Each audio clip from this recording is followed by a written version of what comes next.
Hello, everybody. Welcome back to another podcast. Thank you for tuning in. We're very excited today because our guest is sitting in Colombia, and it's the very first time that we do a guest in South America. So we're super pumped. His name is Felipe Bayon. He is the Chief Executive Officer of EcoPetrol, the largest company in Colombia and one of the leading operators in Latin America. He has over 29 years of experience in oil and gas. Before assuming his role as CEO in 2017, he served as EcoPetrol's COO, and prior to that, he held different executive positions at BP.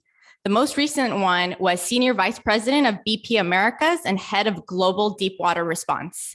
Hello, Felipe. Thank you for being here today. Hello, and thanks for having me today. Well, we are really excited to get into this. You are one of the first people from Colombia. A lot of our listeners are from North America, don't really understand what life is like in Colombia, especially growing up there. So would you share with us what it was like being you in Colombia, how the country is, and what were your favorite things growing up? Well, absolutely. So I was originally born. I was born here in Bogota, in Colombia, but I've moved around. I've lived in Peru for some 10 years. I then lived back here in Bogota. I went as part of my military service to the Sinai Peninsula in between Israel and Egypt as part of a peacekeeping corps from the United Nations. And then as part of my professional life, I've lived in the UK, in London, in Argentina, and I actually lived for 6 years in Houston, which I really like.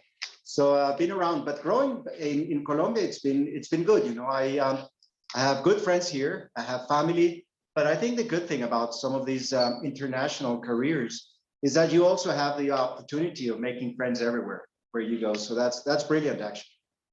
So what made you go study mechanical engineering, and how did you get in oil and gas? What did your parents do as well? So I knew very early on, probably, I don't know, it was first or second grade, that I wanted to be a mechanical engineer. It was my dad was a mechanical and industrial engineer from the University of Rochester.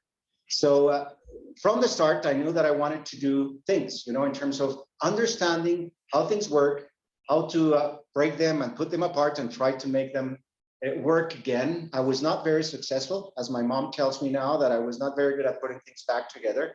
But I decided to start mechanical engineering. And actually, my dad had worked for very many years in both Chrysler and GM in the automotive industry. And I said, that's what I want to do. So I actually started back in those, this was 88 or 89, back in the last century. And I started in automotive engineering. And very, very soon I realized that there was not space enough, the space wasn't big enough for both my dad and myself being there. So I actually moved out of automotive industry and I moved into oil and gas. And it's been now 30 years in oil and gas. So when you made that switch from working in the automotive industry to oil and gas, how did you know about oil and gas? Was it a big industry in Colombia? Were they recruiting? Or how did you get in? What was your first job? Yeah, it's interesting. I had been part of some processes going out of college and with headhunters and some of these efforts that companies do at the universities and the likes. And I had done one of these processes and I had forgotten about it. And like 18 months or 24 months later, I get a call and says, wow, you've been selected to start this process. So, well, I didn't know it was going on, and it was working for Shell. And back then, I remember I called a good friend of my parents and I said, look, you've worked in the industry for very many years. He was actually originally from the US and he was living here in Bogota. And I said, can you tell me a little bit about the industry? And I said, it's one of these advantages when you meet somebody that can give you context and reference and his or her own experiences. And I remember having that chat with him and I said, wow, if I can make this the opportunity of traveling the world and actually learning about other cultures, and at the end of the day, being in an industry that provides energy to people and can make a real difference, that was, I think, was very appealing from day one. Sorry. When you started in the industry, what was the most challenging part of the transition? Because you're really used to the like your father, working with cars, and it's very different kind of whole atmosphere between that and the oil and gas industry. So what challenges did you face when you first entered? So I think these notion of working away from home and having to go to the field and spending 1, 2, or 3 weeks and coming back and doing shifts. That's something that was new. And back in those days, security conditions in some parts of the country were not that good. So that was also a bit of or created a bit of apprehension. But other than that, I loved sort of being in the rigs and sleeping in the rigs and going to the operations and driving my truck and going around the field and talking to communities.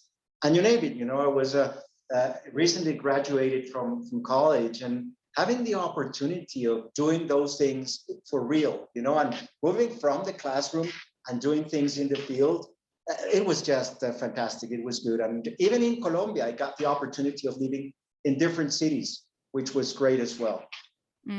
Yeah, that sounds like an exciting career.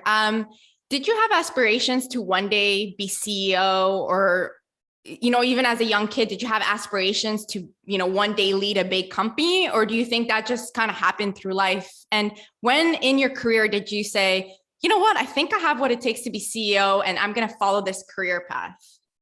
Well, I think, and thinking back about this, it had to do more with, can I be in a place where I can make a difference? Can I lead?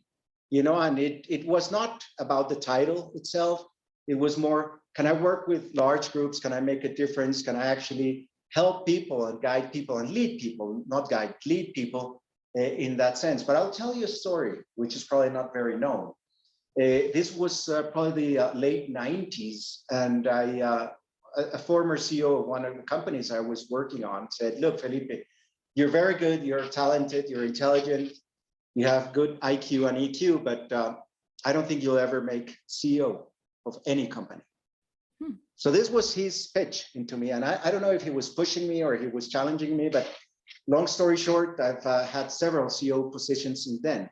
And my point, I think the message is, if you have some dreams and you have aspirations and you want to follow a route in life, and there's many different things that one could do, you need to pursue it, and there's going to be challenges and there's going to be times when you're frustrated, and people say you won't be able to do it. Looking back at that time, is there something that he told you that maybe made him think that you weren't going to make it? Was it like an attribute that you had, or a quality that maybe he thought that you didn't possess, but then you worked on, or was there any advice he gave you, or was it just? He was very supportive. So he actually helped me throughout those years and the likes. But I think it was more to do with, Felipe, you have to acknowledge that there's a lot of competition. It's going to be a challenge. Everybody's going to be running and fighting for the same things. So I think, and this is something that I just sort of strengthened later on in life, was you don't need to change who you are in order to achieve something. You may need to strengthen some of the aspects of your life and work on those things, and we'll continuously learn. I'm going to turn 57 sometime soon in this year, and I really wake up every morning and say, look, what else can I learn? What are the things that I can do differently? And learn from very many different people. I'll share something very briefly, but I was once in the US, and I was giving a big presentation to, 200 people, let's say. Somebody raises their hand and say, look, Mr. Bayon, do you actually understand that you're from the pre-internet era? It was not a compliment. Wow. He was telling me, you're a dinosaur. You guys are too old. You don't get it. We young people need something different. But I took it actually as an opportunity. I said, look, I need to learn more things. I need to actually open up the mind and say, look, there's more things. When I tell my kids, and I have a son and a daughter, that back in the day, we didn't have cell phones, never mind apps and things like that. Mm-hmm. The world has moved on, but we need to ensure that we can learn in that process and be open to that. That is just such great advice. I'm so glad you shared that with us, because that is something that we definitely talk a lot about. It's also companies adjusting to the new way of work. And it sounds like that's something that y'all are doing. And when it comes to leadership qualities and skills, what are the most important qualities that you have developed through the history of working, you're working throughout your career, but then also where you're at today and understanding how things have developed and changed? Has your leadership style changed? Yeah, so I think the first thing is understanding that You cannot ask for respect. You need to earn respect. And people will follow individuals that said, wow, this is a person that's worth following, and it's going to take us in the right direction. And I'm willing to join those people in the effort, to actually advance.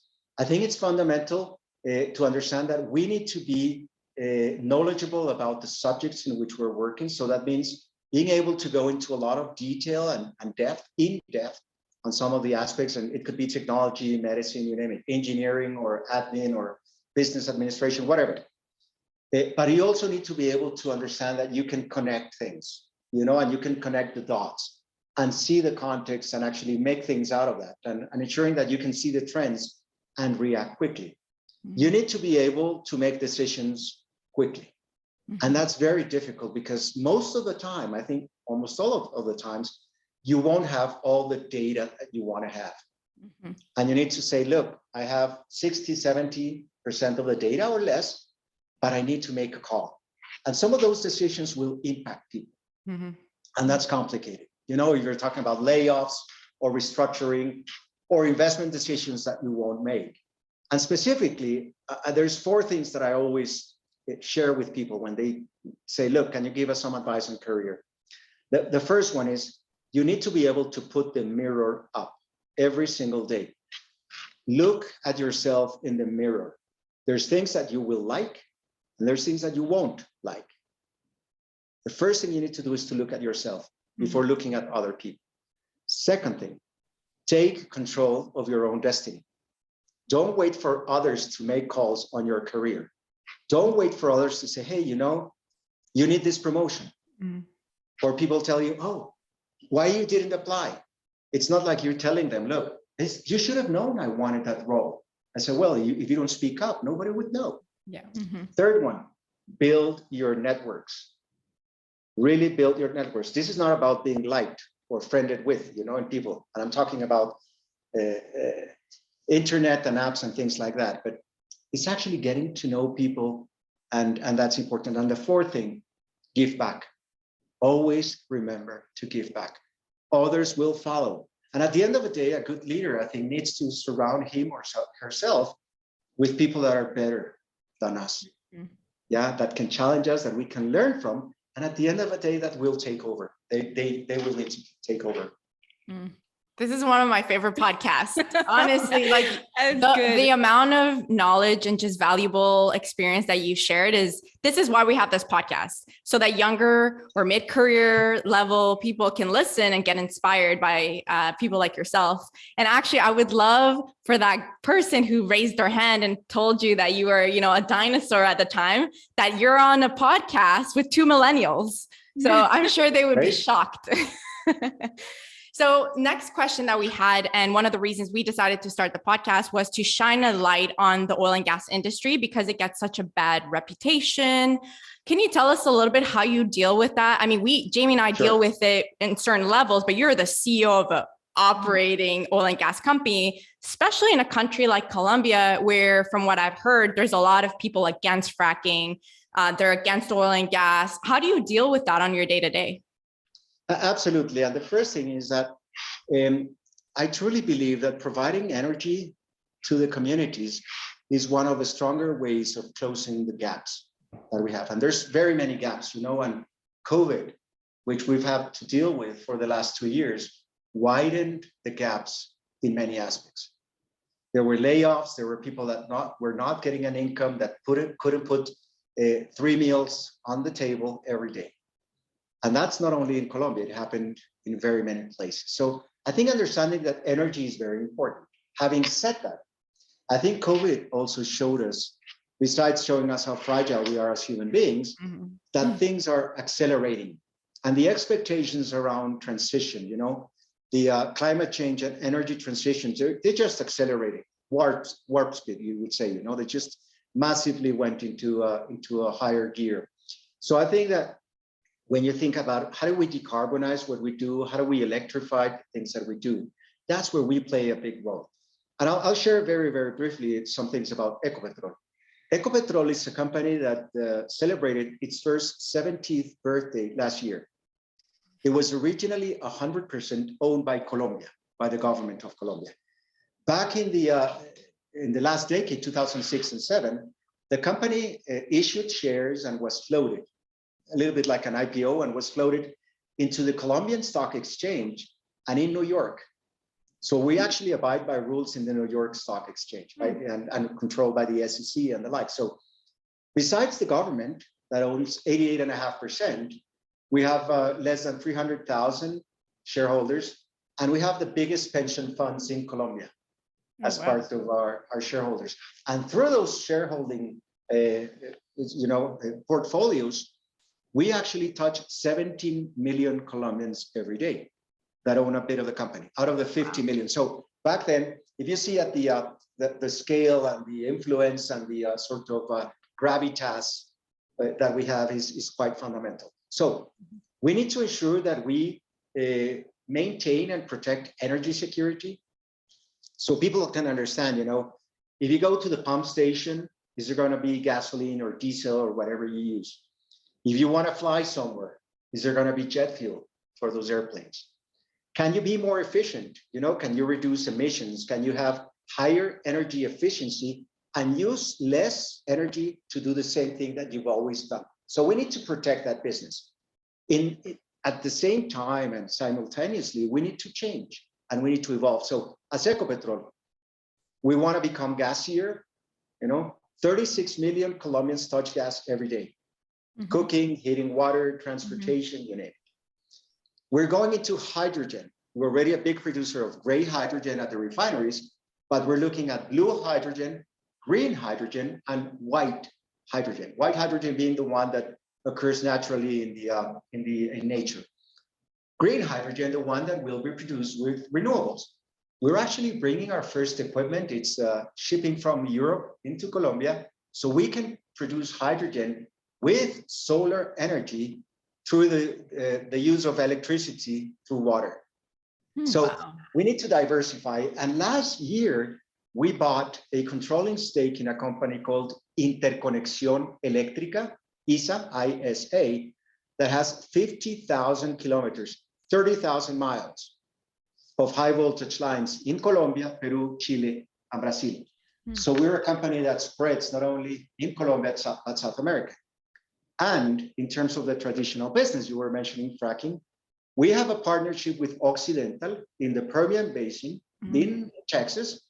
And over the period of only 2 years, we've gone from 0 production to 50,000 barrels production doing fracking in Permian. So protected the business, diversifying. The third thing we need to do when we think about the industry is how do we decarbonize what we do? In Colombia, and I'll use the example that I'm closer to, every Colombian is responsible for 5 tons of CO2 every year. I don't know the numbers in the US, it depends in the city. But if you have AC in the summer and actually have heating in the winter, I'm sure you'll be using more energy and eventually you'll be using higher number of CO2 emissions or will be responsible. So how do we decarbonize? So we've pledged to be at net zero CO2 emissions by 2050. We're reducing our flaring. We're actually creating 50 eco reserves. Remember, or imagine this is like having big lands of forest and jungle that we will protect, that we own right now. And we will go into, we already done a lot of CO2 compensation. Some of our companies are already carbon neutral. And the fourth thing, when we think about the industry, is we want to be sustainable. And in that sense, people will talk about ESG, so environmental, social governance. We talk about something called TESG, technology, environmental, social, and governance. And it's putting technology at the heart of becoming sustainable. How you relate to the environment, to the communities, and how you make good calls and good decisions with this governance. So all of that to say, look, we provide molecules of liquids, gas, diesel, petchems, jet fuel. We provide electrons to people. So it's about energy. You need to be able to ensure that, again, as the world continues to grow and we all recover from COVID and the likes, we have the ability to supply people with affordable, reliable, and eventually good cost energy. Wow, that's amazing that y'all have diversified and looked at so many different avenues. And we're aware of the Occidental partnership, and we've thought that that was just an amazing decision on y'all's end. How long did it take to do of Colombia and make a deal of that magnitude? Is that something that y'all planned years in advance, or does the opportunity just come up and then you follow through with it? If I may, Jamie, is this to do with ESA or because I think I lost you for a bit? Oh, Occidental, Oxy. Occidental, okay, good. So we've been partners with Occidental for 40 years in Colombia. Oh, So we know each other very well. And it's been a relationship of respect and trust, so that's sort of the foundation. And when we thought about doing fracking in Colombia, and it's been complicated, the legislation has taken some time. There's been opposition to that. We're actually going to be eventually drilling our first 2 wells with fracking later this year. But it's taken 10 years to do that or more.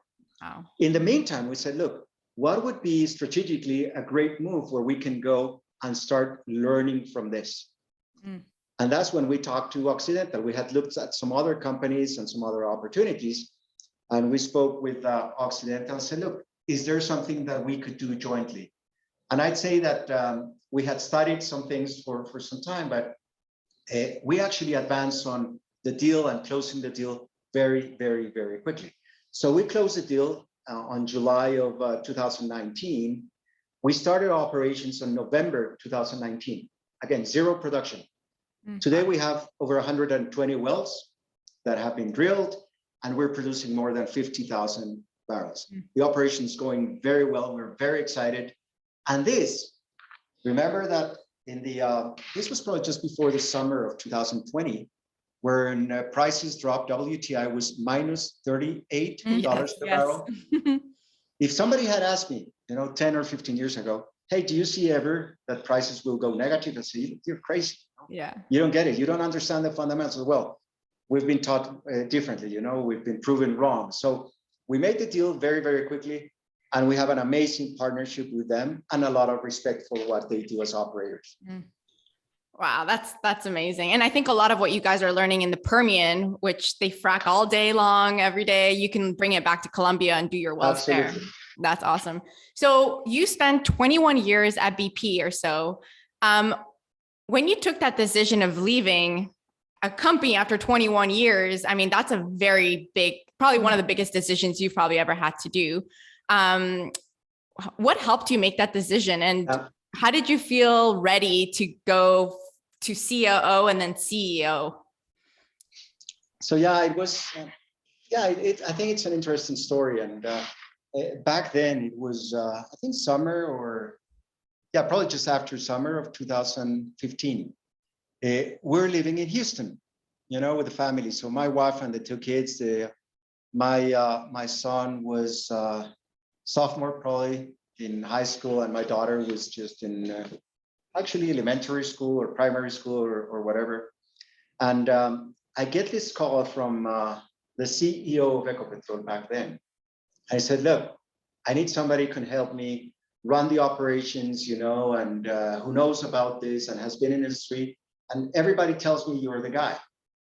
I said, well, thanks. I'm flattered, I'm honored, and thanks for thinking about me, but no thanks.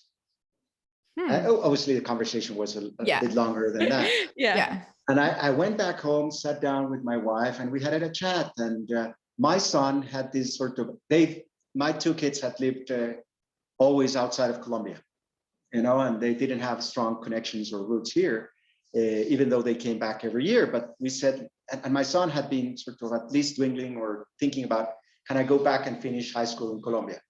You send me to grandma and I'll stay with her and I'll go to school. And so after saying no, I actually called the guy again. I said, look, I know I've said no, but can you give me a bit more of your vision? What are you thinking about? What's your view on Colombia? What's your view on the company? Long story short, I was here in February 2016 as COO. And a year and a half later, there was a process and I was chosen to be the CEO. So I don't regret it. It's been a fantastic opportunity. And I think, remember when I told you 4 things, giving back? Mm-hmm. The 4th thing, if I had the opportunity again to do it again and come to my country and provide sort of my experience and sort of some of the knowledge and the likes and apply it here to try to make a difference, I can't think of a better opportunity, you know, in terms of, again, giving back and working in country.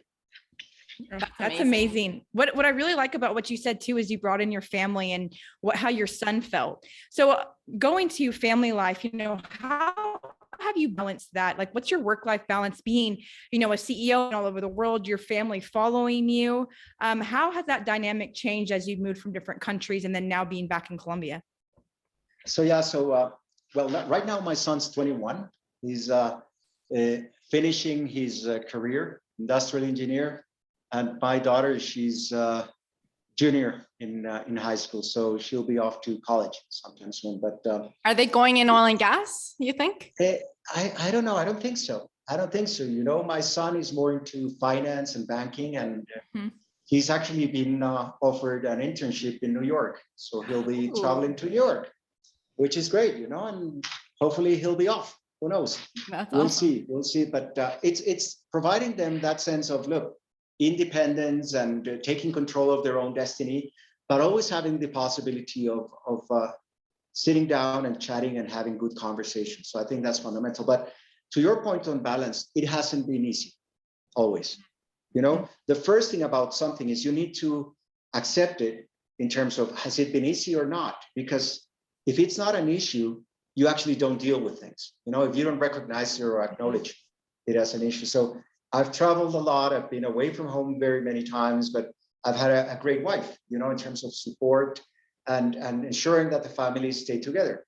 And we would, the 4 of us, travel and go everywhere, and we still have a lot of time together, which is brilliant. No, that's great. And with my son in particular, I have lots of long conversations about careers and markets and things. And so since he was 10, we were living in the US, he's been interested in stocks. So he asked me about stocks and things and what to do with the likes. And I was talking to one advisor I have in the US. I said, look, Felipe, can I borrow your son for some time? Because he's the kind of person that I need to go and talk to my clients, because he's all into when does he need to buy and when does he need to sell. And he's obviously very aggressive. At my age, you become a bit more conservative. You know, you want to make sure that you provide for everything. With my daughter, and this is the story I wanted to tell you, the best thing that has happened to me during COVID has been strengthening my relationship with my daughter. You know, it's been great, because we've had always good communication, but the bond just became so much stronger in terms of being able to chat about things and very many things, you know, schools and boyfriends and you name it. The whole deal. Things that maybe you were too busy flying and meetings and traveling. We heard that quite a bit from a few people that said, you know, in 25 years, this is the first time that I didn't get on a plane for 6 months. And I was home to see the things that maybe I was avoiding sometimes, or things that I didn't think I had time for. So thank you for sharing that. That's really, I'm sure a lot of people are relating to this, especially during COVID. Yeah, it was great. It was great. That's amazing. Actually, on the topic of your daughter, can you tell us in one of the last questions here at EcoPetrol, what are you guys doing in diversity and inclusion and bringing more, you know, different kind of talent in Colombia? One of the main things that we've usually talked about on the podcast is how a lot of companies try to recruit women at the early stages, right out of university, and bring them into the industry. But we see a big drop in percentages around that 5 to 10 year mark, usually when they go and have kids.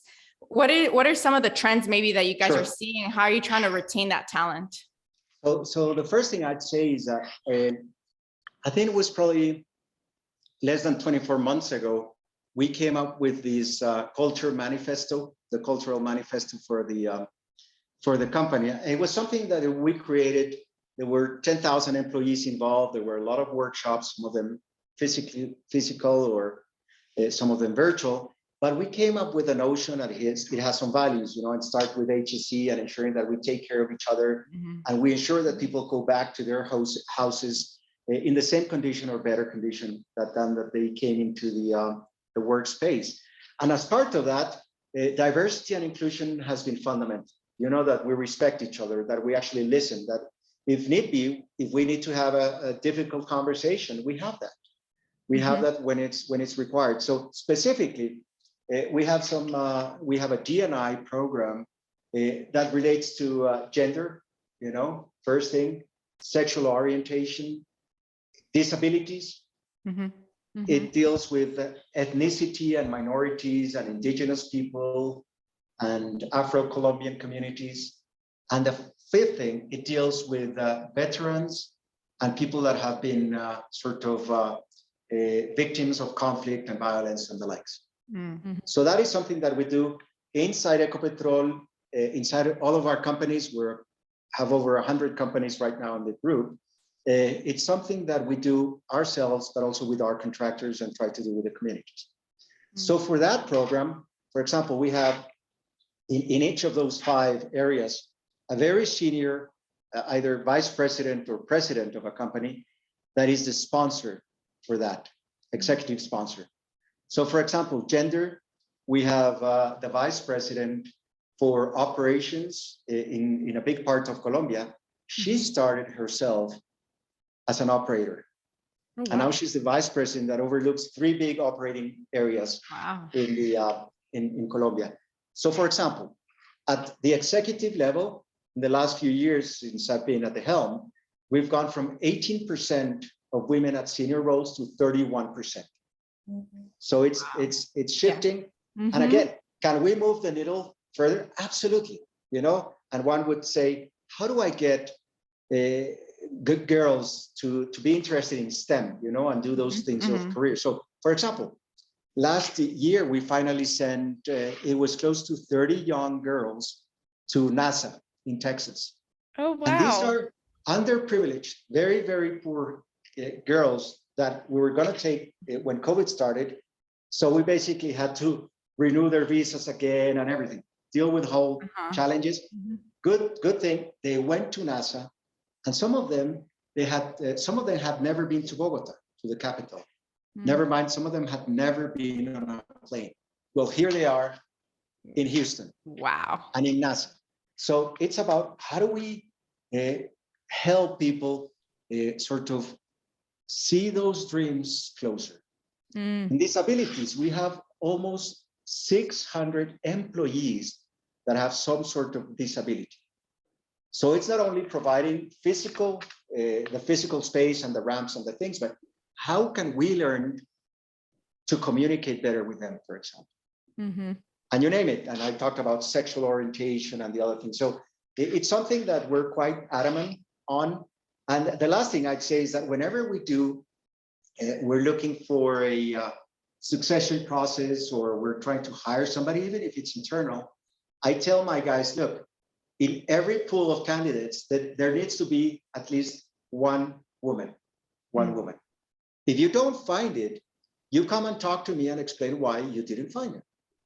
Well, women, or the percentage of women in those pools of candidates, moved from 25% to 75%.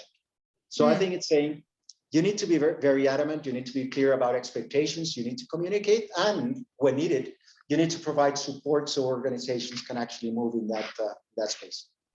That's amazing. Thank you for sharing. A lot of times people talk, but it shows that you guys are actually doing this in your company with 600 people with disabilities and all of that. So it's incredible to see also that increase in the numbers once you have a goal and setting those.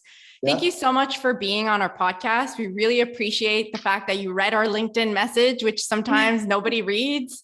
And it means a lot that you decided to come on the podcast. Even though I'm from the pre-internet era, right? Yeah.